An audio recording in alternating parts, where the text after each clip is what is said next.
And good evening. The Saint Regis Mohawk Tribe says the actions of federal officials during recent drug raids in Messina and on the reservation have jeopardized their relationship. 7 News reporter Lexi Bruning has more on the tribe's frustration.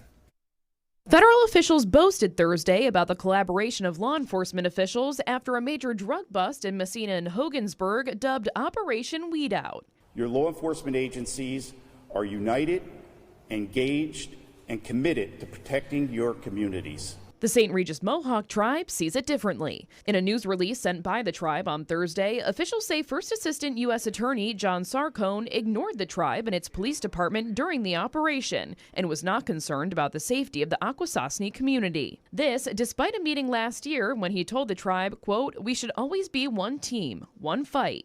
According to the Saint Regis Mohawk Tribe, there's a long-standing directive to federal agencies on how to respectfully enter the territory. It calls this week's operation a, quote, "disrespectful and offensive breach of that directive." Some of the incidents happened on the Akwesasne Reservation when 3 homes and a warehouse were raided. More than 1,000 pounds of marijuana and 20 illegal firearms were seized. Tribal officials claim federal agents used flashbang grenades in the presence of children, and tribal police was not given adequate notice. According to tribal officials, law enforcement activity on the reservation requires tribal police presence for the safety of the community and law enforcement. Despite these claims, Sarcone tells 7 News tribal police was notified several days in advance the operation would be conducted.